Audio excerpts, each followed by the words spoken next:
va commencer évoquer tout à l'heure dans un instant ces condamnations après les émeutes de ce week-end, mais d'abord quelque chose qui est très symbolique de l'époque de violence que nous vivons, un homejacking qui a touché quelqu'un, un animateur célèbre et très connu qui s'appelle Christophe Beaugrand et son mari Sabrina Berlin-Bouillet, vous êtes avec nous. Ils ont été victimes dans la nuit de mercredi à jeudi d'une attaque extrêmement violente à leur domicile à Sèvres. Expliquez-nous ce qui s'est passé. Oui, il était 4h du matin à Sèvres quand Christophe Beaugrand et son mari sont réveillés par un bruit. Ils voient qu'au rez-de-chaussée, il y a du mouvement. Là, plusieurs individus ont pénétré dans leur logement. Selon leur description, ils sont cagoulés, ils ont des clubs de golf à la main. Aussitôt, Christophe Beaugrand, lui, court dans la chambre de leur enfant de 6 ans pour le protéger. Ils vont se réfugier sur le toit.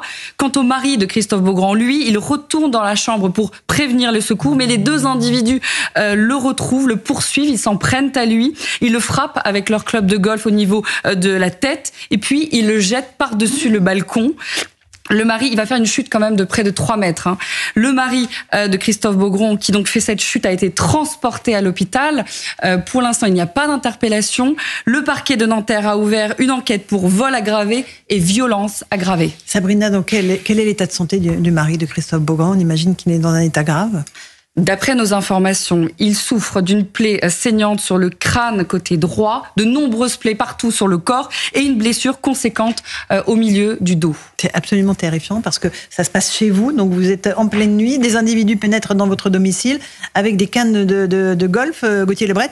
Et c'est la barbarie, encore une fois. On s'en prend à n'importe qui. Et c'est évidemment célébrité ou pas, un phénomène qui gagne de l'ampleur. On voit quand même que les célébrités, évidemment, quand vous affichez parfois de la richesse sur les réseaux sociaux, quand on a l'image de vous que vous êtes riche, quand vous avez une belle propriété, vous risquez plus de vous faire homejacker que le français classique. On se souvient évidemment du couple Tapie qui avait été homejacké, avec la famille Tapie, Bernard Tapie à l'époque, sa femme qui avait fait le choix de montrer aux Français les images de leurs séquelles, parce qu'ils avaient les visages tuméfiés, ligotés, pour au final ne rien trouver et ne rien prendre. Donc il y a plusieurs personnalités. On pense aussi à Bruno Guillon, qui a été homejacké récemment devant sa femme et son fils. Pareil, un déchaînement de violence. Guillaume Pley aussi, quand il n'était pas là, c'est arrivé à sa femme et son enfant. Guillaume Pley, c'est quelqu'un dans les médias qui a une chaîne YouTube légende, qui interviewe des ministres et des personnalités notamment.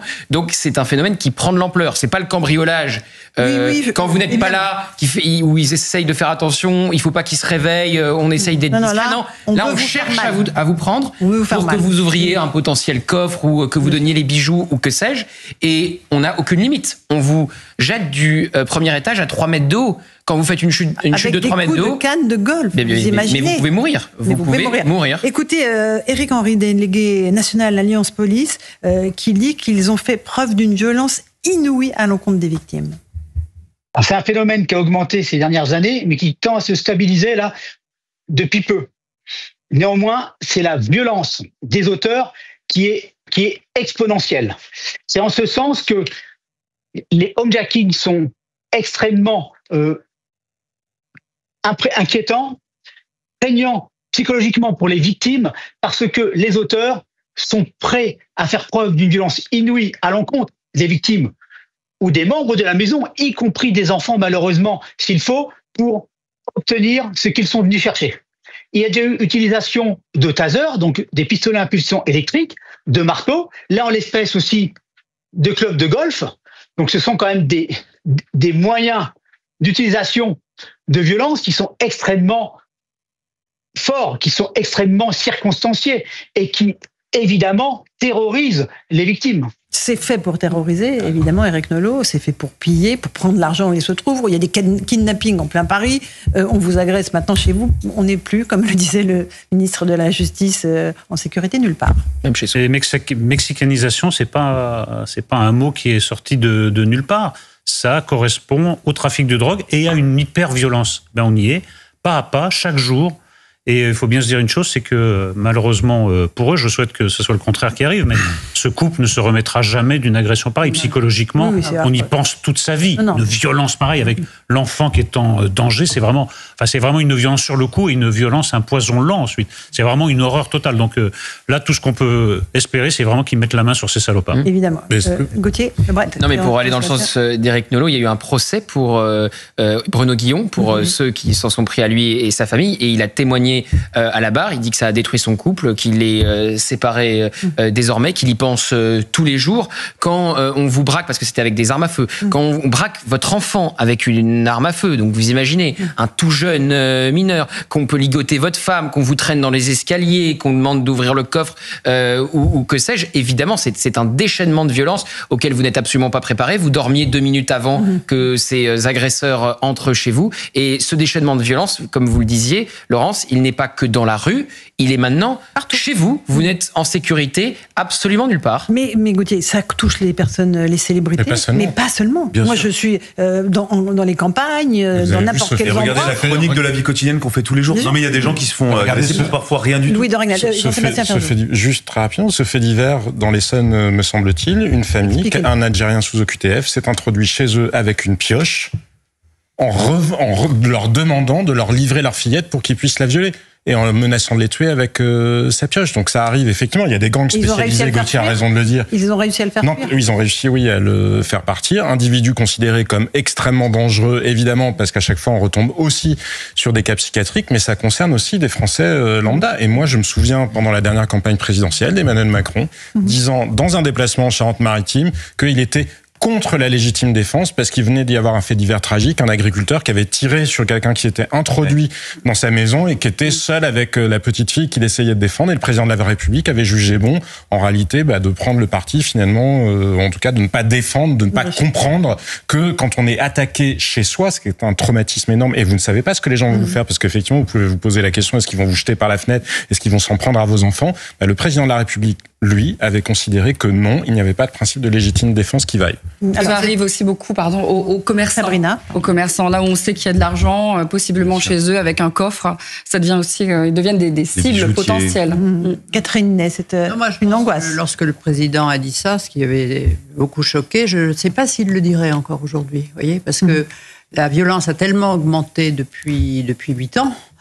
C'était en 2022, c'était dans la dernière campagne, cette phrase-là. Ah bon? Moi, je crois que à savoir un chiffre tout de même, il y a eu 500 homejacking en 2023, ce qui était déjà plus 8% par rapport à l'année précédente. Donc on voit bien que c'est un phénomène qui grandit en France. Et il y a eu le procès des cambrioleurs de Kim Kardashian. Des papiers braqueurs. Oui, papiers braqueurs. Et des procès comme ça, il y en a assez régulièrement et ça scandalise tout le monde. Moi, je pense aux bijoutiers de Nice.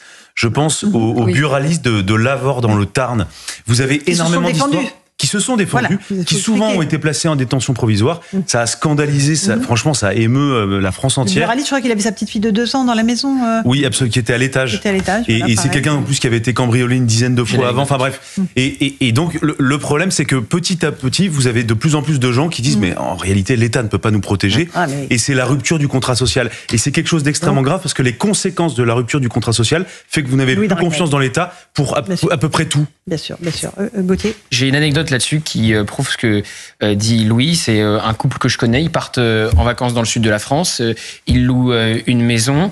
La femme se lève pour aller aux toilettes. Elle croit voir son gendre dans le couloir parce qu'ils avaient loué une maison avec les gendres, la fille et les petits enfants. Et elle allume la lumière. C'est pas son gendre, c'est un individu qu'elle connaît absolument pas, avec tout ce qu'il avait pu prendre d'objets de valeur dans la maison. Commence une bagarre entre le grand-père et cet individu. Le grand-père prend plusieurs coups de poing à l'œil.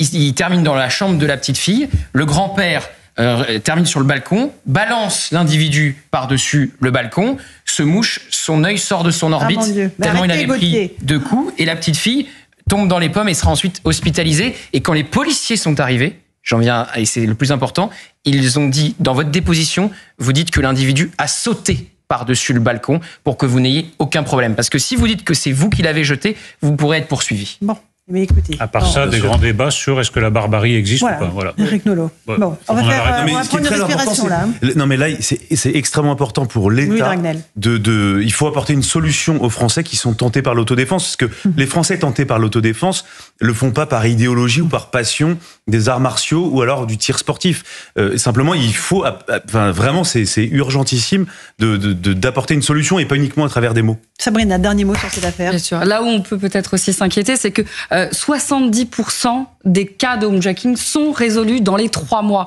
Ça veut bien dire qu'il y a comme une avancée en termes de technique pour retrouver les auteurs des homejacking, et pourtant le phénomène il continue et il prend de l'ampleur. Mais ça veut dire que ce sont aussi des réseaux et que ce sont des gens comme sur les kidnappings et sur les homejacking qui sont spécialisés là-dedans et qui s'alimentent et qui se spécialisent et qui recommencent. Est-ce que là il y a des peines de prison, parce que je ne suis pas tous ces faits divers, et est-ce qu'ils sont punis des agressions pareilles? Alors là, ça va être vol aggravé plus violence aggravée. Ça peut aller en fonction de l'ITT. On va savoir jusqu'à quel point sa blessure est grave à l'époux de Christophe Beaugrand, et ça peut aller jusqu'à 30 ans. Ça, c'est dans les faits. Maintenant, et on lui adresse nos pensées amicales, évidemment, après cette agression ultra-violente.